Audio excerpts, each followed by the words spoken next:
Hello students, मैं अंजलि पयाल स्वागत करती हूँ आपका आईसीटी वर्चुअल क्लासरूम देहरादून से। आज हम बात कर रहे हैं क्लास 10th के साइंस की, और जैसा कि चैप्टर हम यहाँ पर स्टार्ट कर चुके हैं अपना 2 वाला, जो कि कौन सा है आपका एसिड बेस एंड सॉल्ट, यानी कि अम्ल, क्षार और लवण। ठीक है, पहला चैप्टर आपका कंप्लीट हो गया था जिसमें आपने रासायनिक अभिक्रियाओं के बारे में सीखा, समीकरण के बारे में वहाँ पर सीखा, और किस किस प्रकार के प्रश्न इस चैप्टर से आएंगे वो भी हमने देखे थे। ठीक है, तो लास्ट सेशन में हमने अम्ल के बारे में पढ़ा था। अम्ल आपका क्या होता है, उसकी भौतिक गुण क्या क्या होते हैं, यानी कि फिजिकल प्रॉपर्टीज की बात की थी यहाँ पर, और उसके प्रकारों के बारे में भी हमने यहाँ पर जाना था। ठीक है, आज के सेशन में रासायनिक प्रकृति की बात करेंगे अम्ल की। ओके, तो आइए चलते हैं स्मार्ट बोर्ड की। चलिए, आज के सेशन में पहले हम क्विक रिवीजन ले लेंगे। लास्ट सेशन में हमने क्या क्या पढ़ा था। तो एसिड के बारे में पढ़ा था। एसिड यानी कि अम्ल क्या होते हैं, जो कि स्वाद में खट्टे हैं, साथ ही साथ जिन जो क्या कर रहे हैं, डिसोशिएट होने पर या एक्वा सोल्यूशन में जब जाते हैं तो क्या देते हैं, H+ आयन आपका देते हैं। इसमें एग्जांपल भी आपने देखा था, आंवला हो गया, lemon, tamarind, vinegar, raw mango, sulphuric acid, hydrochloric acid, nitric acid, acetic acid, ये सारे आपके एसिड यानी कि अम्ल के उदाहरण हैं। ओके, इसके अलावा स्वाद में खट्टे हैं, H+ आयन देते हैं, ये आपने पढ़ लिया है। आंवला हो गया, नींबू, इमली, सिरका, कच्चा आम, सल्फ्यूरिक अम्ल, हाइड्रोक्लोरिक अम्ल, नाइट्रिक अम्ल, एसिडिक अम्ल, ये सारे क्या हैं, अम्ल के उदाहरण। चलिए, फिजिकल प्रॉपर्टी ऑफ एसिड्स। तो भौतिक गुण क्या क्या हैं अम्लों के, स्वाद में खट्टे हैं, वही जो आपने पहले उनकी परिभाषा में पढ़ा। इसके अलावा H+ आयन देते हैं। पीएच वैल्यू की बात हमने की थी। पीएच एक स्केल होता है जिसपे आप किसी भी सब्सटेंस की एसिडिक और बेसिक प्रकृति का पता लगाते हैं, यानी उसका नेचर किस प्रकार का है उस बारे में पता लगाते हैं। ठीक है, तो पीएच स्केल 0 to 14 का होता है आपका। अगर बीच में 7 आता है, 7 आपका न्यूट्रल पॉइंट होता है। ओके, 7 से नीचे अगर पीएच स्केल आपकी वैल्यू दे रहा है किसी सब्सटेंस के लिए, दैट मीन्स कि वो सब्सटेंस कैसा होगा, एसिडिक नेचर का होगा। समझ रहे हैं, यानी कि अगर पीएच के पैमाने पे 7 से कम मान आ रहा है तो वो कैसा होगा, अम्लीय प्रकृति का पदार्थ होगा। ओके, 7 से अधिक अगर आ रहा है तो कैसा होगा, आपका क्षारीय प्रकृति दिखाएगा, यानी बेसिक नेचर उसका होगा। तो pH value of acids is less than 7। और क्या था कि ये जो ब्लू लिटमस पेपर होता है, लिटमस टेस्ट भी हम किसी पदार्थ की प्रकृति के बारे में पता करने के लिए लगाते हैं, तो वहां पर अगर नीला लिटमस किसी पदार्थ के संपर्क में आने पर लाल रंग का हो रहा है तो वो क्या है, आपका एसिड होगा। तो यहाँ पर एसिड्स के बारे में बात कर रहे हैं कि ब्लू लिटमस के कांटेक्ट में अगर कोई भी आपका सब्सटेंस आ रहा है और वो उस नीले लिटमस को लाल में परिवर्तित कर रहा है, यानी उसका नीला रंग लाल हो रहा है, तो वो क्या होगा, वो पदार्थ जो होगा वो अम्लीय प्रकृति का होगा। यही इसके क्या थे, भौतिक गुण थे। हमने प्रकारों की बात की, तो अलग अलग प्रकार के एसिड आप देखते हैं। कुछ स्ट्रॉन्ग एसिड होते हैं जिनको प्रबल अम्ल कहा जाता है, जैसे सल्फ्यूरिक एसिड हो गया, हाइड्रोक्लोरिक एसिड हो गया, नाइट्रिक एसिड हो गया, तो ये सारे आपके स्ट्रॉन्ग एसिड्स में आते हैं। इसके अलावा कुछ वीक एसिड होते हैं, माइल्ड एसिड भी आप इन्हें कहते हैं, जैसे कि एसिटिक एसिड हो गया। इसके अलावा कॉन्सनट्रेटेड एसिड और डाइल्यूट एसिड, आपके जो स्ट्रॉन्ग एसिड हैं, लगभग उसी के ये 2 पार्ट हो जाते हैं कि आपने जो सल्फ्यूरिक एसिड देखा, उस सल्फ्यूरिक एसिड में एक आपका कॉन्सेंट्रेट मिलता है, एक डाइल्यूट मिलता है। कॉन्सेंट्रेट कौन सा है, आपका सांद्र जिसे आप कह रहे हैं, यानी कि जिसमें अम्ल की मात्रा अधिक है और जल की मात्रा कम है। ठीक है, डाइल्यूट एसिड क्या है, डाइल्यूट यानी तनुकरण कर दिया गया है। कॉन्सेंट्रेटेड एसिड जो था उसमें पानी की मात्रा में वृद्धि कर दी गई है, जल की मात्रा बढ़ा दी गई है, जिससे वो कैसा हो गया, उसका डाइल्यूशन कर दिया गया है। ठीक है, तो डाइल्यूशन किस प्रकार से करते हैं, पानी में एसिड की बूंदों को डाला जाता है, जिससे एसिड की मात्रा में क्या हो जाता है, वहां पर एसिड कम लिया जाता है और जल अधिक लिया जाता है, इसलिए वो क्या हो गया, डाइल्यूट। तो इस प्रकार से आपने 4 प्रकार के एसिड पढ़े, प्रबल, दुर्बल, सांद्र और तनु एसिड। ठीक है, तो यहाँ तक हमने लास्ट सेशन में अपने देख लिया था। आज के सेशन में बात करेंगे अम्ल की रासायनिक प्रकृति की या उसके रासायनिक गुणों की। भौतिक गुणों में आपने क्या देखा, भौतिक गुण में मैंने आपको पहले भी पदार्थ की भौतिक प्रकृति के बारे में बताया। तो जब भी आप भौतिक प्रकृति की बात करते हैं तो वो देखने में कैसा है, उसका स्वाद कैसा है, उसका मेल्टिंग बॉइलिंग पॉइंट क्या होगा, ये सब आपका किसी भी सब्सटेंस के लिए आता है। ठीक है, अम्ल के लिए आपने बेसिक चीजें देखी, स्वाद में वो खट्टा था, आपने लिटमस टेस्ट लगाया, पीएच वैल्यू पे पीएच की वैल्यू उसके लिए बताई। इसके अलावा आपने उसका डिसोसिएशन किया, तो ये सारे उसके भौतिक गुणों में थे। रासायनिक गुणों में आप कह रहे हो कि ये जो अम्ल है ये किसी से अभिक्रिया करेगा और अभिक्रिया करने पर क्या उत्पाद देगा। ठीक है, तो सबसे पहले इसकी अभिक्रिया हम मेटल के साथ करते हैं, यानी धातु के साथ। तो आपकी केमिकल प्रॉपर्टीज ऑफ एसिड्स में रिएक्शन विद मेटल, यानी रिएक्शन विद मेटल, और किसकी रिएक्शन, एसिड की रिएक्शन। अम्ल आपका किसके साथ अभिक्रिया कर रहा है, अम्ल आपका धातु के साथ अभिक्रिया कर रहा है। और जब भी कोई अम्ल आपका धातु के साथ अभिक्रिया करता है तो वो लवण और साथ में हाइड्रोजन गैस बनाता है। ठीक है, क्या कहा गया, कोई भी अम्ल आपका यहाँ पर किससे अभिक्रिया कर रहा है, धातु से अभिक्रिया कर रहा है।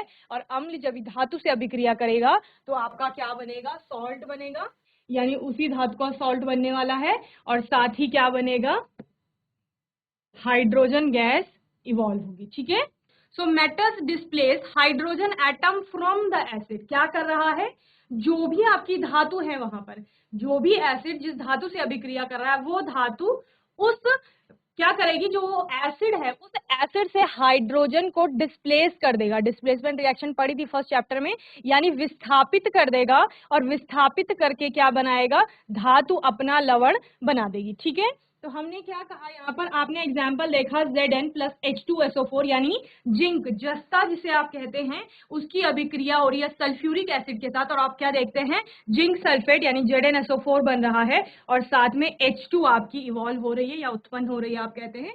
तो हमने क्या पढ़ा बच्चे, हमने पढ़ा कि जो धातु है, धातु यहाँ पर क्या है, जिंक है, ये आपकी मेटल है, समझ रहे हैं। H2SO4 आपका क्या है, एसिड है। तो हमने क्या पढ़ा यहाँ पर, हमने पढ़ा कि आपका metals displace hydrogen atom.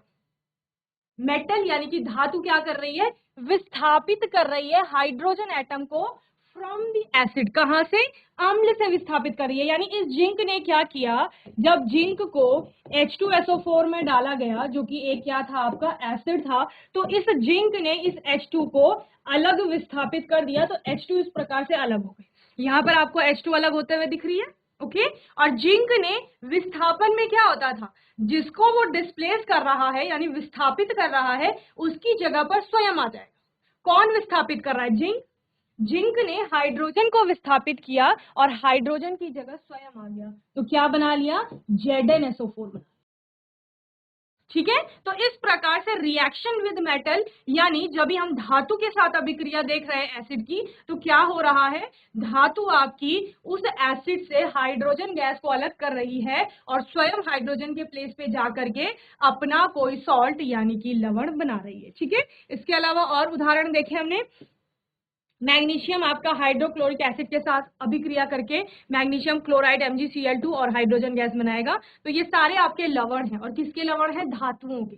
Zinc जिसको आप ZnSO4 बोल रहे हो, जिंक सल्फेट, वो जिंक का लवण है। ठीक है, MgCl2 मैग्नीशियम का लवण है, AlCl3 एल्यूमिनियम का लवण है। तो एल्यूमिनियम भी आपकी धातु है, मैग्नीशियम भी आपकी धातु है, ZnSO4 में जिंक भी आपकी धातु। ठीक है, तो फिर आपने थर्ड रिएक्शन देखी, एल्यूमिनियम ने हाइड्रोक्लोरिक एसिड के साथ अभिक्रिया की और क्या बनाया, AlCl3 और साथ में हाइड्रोजन गैस निकलेगी। ठीक है, तो आपका कितने भी मार्क्स में क्वेश्चन पूछा जा सकता है कि जब भी आपकी कोई भी जो एसिड होगा वो धातु के साथ अभिक्रिया करेगा तो वो लवण के अतिरिक्त क्या बनाएगा, तो आप बताओगे लवण तो बनेगा ही धातु का, लेकिन उसके अलावा हाइड्रोजन गैस वहां पर उत्पन्न होगी। ठीक है, तो इतना हमने यहाँ पर देखा। तो क्या देखा, अम्लों के रासायनिक गुणों में सबसे पहले बात हुई, धातु के साथ अभिक्रिया जब भी होगी तो धातु के साथ अम्ल धातु के साथ अभिक्रिया करके लवण तथा हाइड्रोजन गैस बनाते हैं। सूत्र क्या है, अम्ल किसके साथ, धातु के साथ जुड़ रहा है और क्या बना रहा है, लवण प्लस H2 यानी कि हाइड्रोजन गैस निकल रही है। उदाहरण देखा जैसे हाइड्रोक्लोरिक एसिड Na यानी सोडियम के साथ अभिक्रिया कर रहा है तो NaCl बना रहा है, और आपका साथ में क्या निकल रही है, हाइड्रोजन गैस निकल रही है। ठीक है, चलिए समझ आ गया, हैंड रेस करिए जल्दी से, समझ आ गया तो हाथ उठाइए, समझ आ गया तो कुछ भी नहीं करना है, वेरी गुड।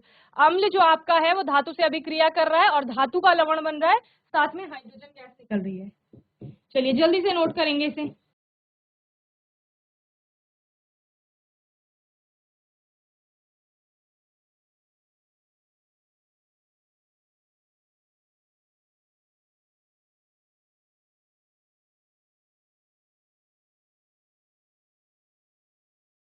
ये सारी रिएक्शन आप लिखेंगे।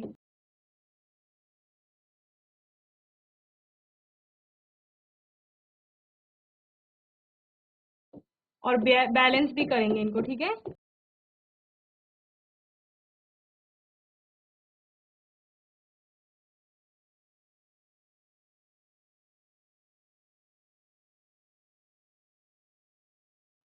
चलिए, तो 5 रिएक्शन आपने देखी यहाँ पर, जिनमें क्या हो रहा है, अम्ल आपका धातु के साथ अभिक्रिया कर रहा है और धातु के साथ क्या दे रहा है, हाइड्रोजन गैस दे रहा है, और साथ में आपका क्या बन रहा है, कोई भी धातु का लवण बन रहा है, ठीक है। आपकी बुक में एक एक्सपेरिमेंट भी है जहां पर बताया गया है कि जो आपने ये जिंक और H2SO4 की रिएक्शन देखी ना, ये वाली, अब आपका आप कैसे उसको प्रेक्षण में लाएंगे। प्रेक्षण आपने देखा कि हाइड्रोजन गैस निकल रही है, तो आप कैसे पता लगाएंगे कि हाइड्रोजन गैस निकल रही है। तो जब भी आपकी हाइड्रोजन गैस ऊपर को निकल रही होगी, आप क्या करते हैं, साबुन का एक पूरा विलियन ले लेंगे, उसमें जो भी ओपनिंग होगी टेस्ट ट्यूब की, समझ रहे हैं ना, यानी कि क्या करेंगे, आप एक टेस्ट ट्यूब में, आपने एक टेस्ट ट्यूब ले ली, इसमें आपने क्या किया, जिंक भी डाल दी और सल्फ्यूरिक एसिड भी डाल दी, ठीक है। यानी कि क्या डाला, जिंक डाला और H2SO4 डाला, ये आपने इसमें डाल दिया। अब आप इसको क्या कर लोगे, बंद कर लोगे टेस्ट ट्यूब को, यहां से आप एक ओपनिंग दे दोगे जहां से आपकी क्या निकल रही है, H2 गैस निकल रही है, ठीक है। इस प्रकार से इसको आप एक, ये आपका साबुन का विलयन है, ठीक है, यानी साबुन का पानी आप बोल सकते हो, वो है। वहां पर क्या होगा, जैसे यहाँ से क्या आ रही है, आपकी इस पाइप के अंदर से H2 गैस आ रही है, तो वो यहाँ जब भी आएगी तो यहाँ आपके बुलबुले बनेंगे। तो यानी ये क्या बता रहा है कि H2 गैस यहाँ पर इवॉल्व हो रही है, ठीक है। अब गैस ऊपर को उठेगी, ऑब्वियस है, बाहर को आएगी, तो यहाँ पर आप एक मोमबत्ती लगा देंगे, ये आपकी क्या है, मोमबत्ती है सपोज। तो यहाँ पर पॉप की साउंड के साथ, जैसे फटने की आवाज होती है ना, तो पॉप की साउंड आती है, फट फट की ध्वनि आएगी, और उसके साथ वो हाइड्रोजन गैस क्या होगी, जलेगी, क्योंकि मोमबत्ती जब आप यूज कर रहे हो तो उस पर क्या होगी, उस पर फ्लेम होगी, यानी कि ज्वाला, ज्वाला बनेगी, और इसके साथ ये H2 यहाँ पर क्या करेगी, H2 का दहन होगा, ठीक है। तो आपको कंफर्म हो जाएगा कि यहाँ क्या बनी है, यहाँ आपकी H2 गैस बनी, okay.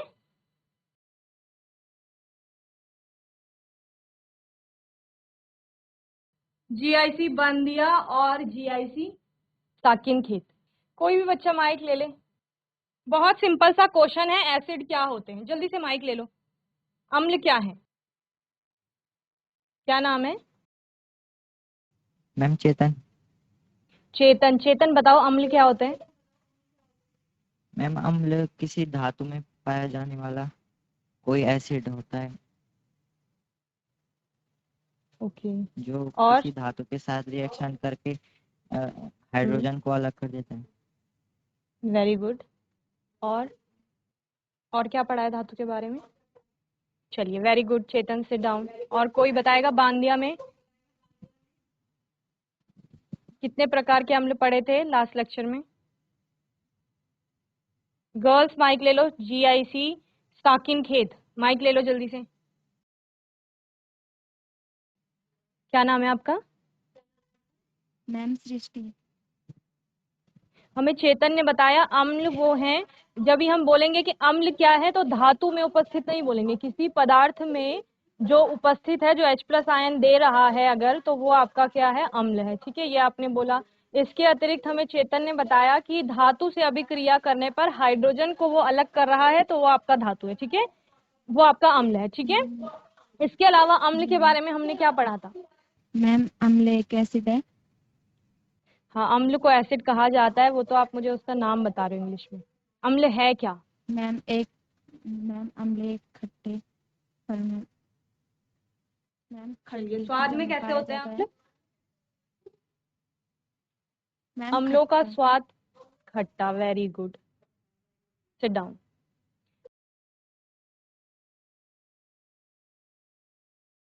Good morning ma'am. Very good morning, आ रही है आपको। क्या नाम है बच्चे, ma'am my name is Shubham. Shubham. Shubham acid के बारे में बताएंगे कुछ। Yes ma'am. मैम जो पीएच स्केल में 7 से कम होते हैं मैम, वो एसिडिक होते हैं, और मैम वो खट्टे होते हैं मैम टेस्ट में। वेरी गुड, खट्टे होते हैं टेस्ट में। हम नेचुरल एसिड को टेस्ट कर सकते हैं, जैसे हमने टमाटर को टेस्ट किया तो वो खट्टा लगा हमें, ठीक है, तो उसमें यानी यस कि मैम कोई ना कोई अम्ल उपस्थित है। और ma'am lemon also. Lemon also, तो इनको हम टेस्ट कर सकते हैं, चख सकते हैं ना, तो हम इनको चख सकते हैं। लेकिन ऐसे भी होते हैं जिनको नहीं चख पाते, तो शुभम ने हमें क्या बोला, जिनको हम चख नहीं पा रहे हैं उनका वैल्यू हम पीएच स्केल पे देख रहे हैं। ओके शुभम, आपके लेफ्ट में जो गर्ल बैठी है उनको माइक दे दीजिए। Very good Shubham.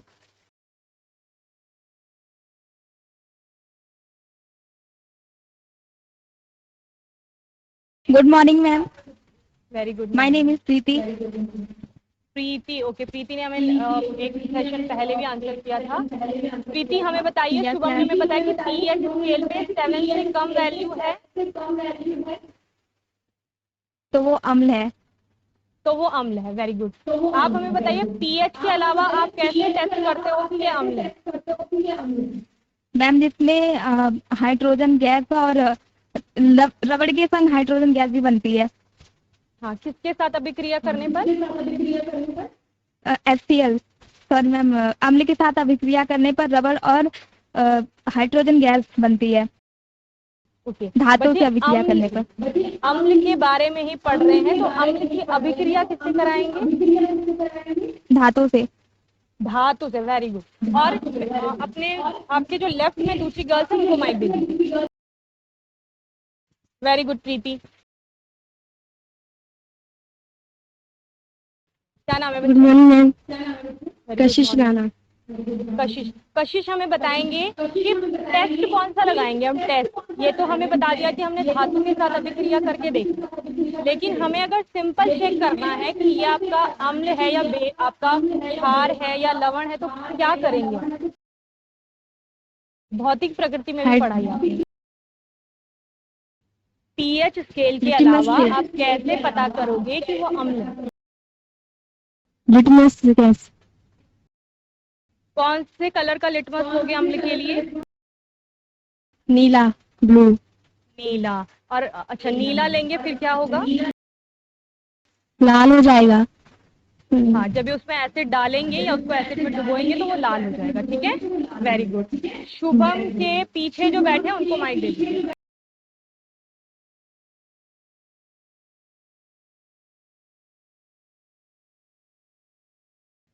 ये मैम गुड मॉर्निंग। एग्जाम में भी ऐसे ही लिखेंगे। Very good morning. Good morning ma'am, Ashish Kumar. Ashish, Ashish बताइए जी कि अगर आप रेड लिटमस लेते हो उसमें अगर आप एसिड डालेंगे तो क्या होगा? मैम नीला हो जाएगा वो लिटमस पेपर। अम्ल डालने पर? अम्ल मैम कोई प्रभाव नहीं होगा उस पर। कोई प्रभाव नहीं होगा। वेरी गुड आशीष, सिट डाउन बच्चे। तो जब हम प्रकार की बात कर रहे थे तो बेसिकली आपने प्रबल दुर्बल इस प्रकृति के आपने अम्ल देखे थे, कोई दुर्बल होगा कोई प्रबल होगा। फिर प्रबल में भी आपने क्या कहा? तनु एसिड, तनु आपके अम्ल होंगे और कैसे होंगे? सांद्र होंगे, ठीक है। प्रयोगशाला में जब भी जाते हैं रसायन विज्ञान की यानी केमिस्ट्री की, तो वहां पर आप देखते हैं रिएजेंट बॉटल्स में क्या लिखा रहता है?